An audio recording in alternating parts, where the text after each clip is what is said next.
yung shock ng lahat. Bakit sir, yan ba ang trabaho ng pulis? Na pumatay ng mga suspected criminals? Sir, yung mic nyo. Pag dumaban. Bakit Iba sila po yung pagka-express kasi kanina, so I had to clarify. Bakit Salamat, sila- SP Pro Tempore. bakit sila Salamat, Mr. makamatay? Chair. No. Hindi yan ang tanong ko. Talagang napaka hindi magandang impression po ng mga statements kanina. Kaya I appreciate the candor of Yusek Kuy at pati kanina ni General Danao Look, ma'am, about it. may I Salamat kayo, Mr. interrupt Chair. you? I'm done, Mr. Chair, for now. Kindly.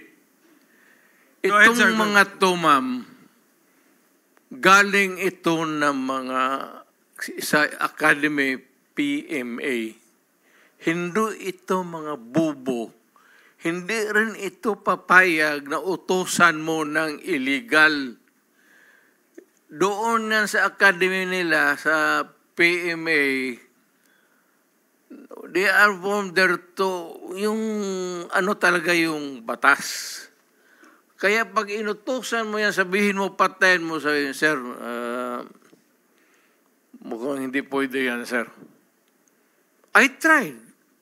Ako mismo, I tried.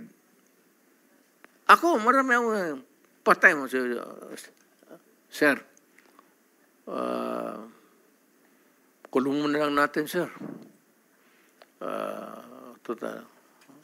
Sabi ko siya, siguraduhin mo lang na hindi ma-release. Kasi gagawa ng kalukuhan yan uli. And they will mag-hold up na naman yan. Yan ang lalo na yung mga kaso na mag-knockout, tapos mag-rape, tapos magpatay, o Mr. Chair. Can we let the President complete his sentence? What were you trying to say, sir? That Yes, mag-rape, magpatay, magnakaw, magpatay, and then what do we do with them? Ganun na lang ang sadness ko sa trabaho ko.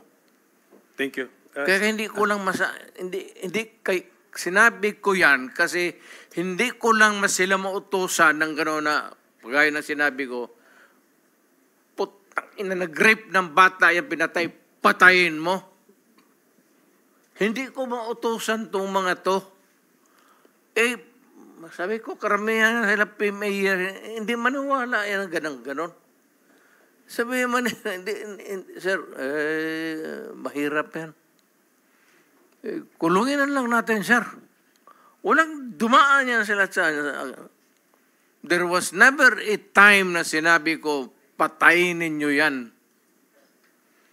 Minsan yung harap-harapan sa crime scene, nakita ko yung bata, 3 years old, rape, patay, tapos nandoon yung tiyuhin.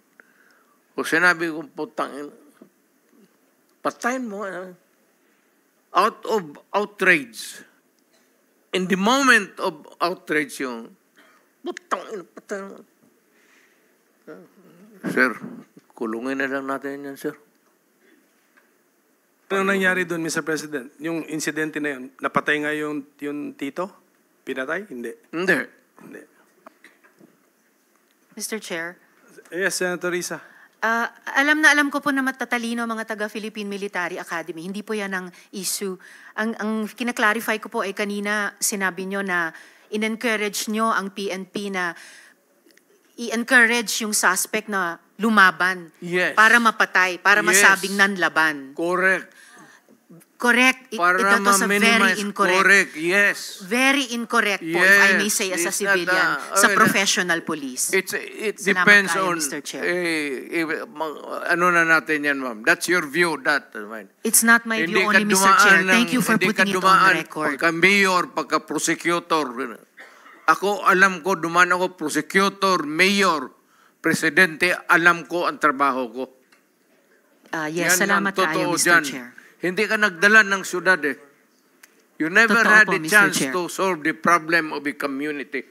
Thank you, Mr. President. Thank you for Senator putting it on record, Hindi tayo Mr. Chair. magkaintindihan dyan. Senator Estrada has the floor.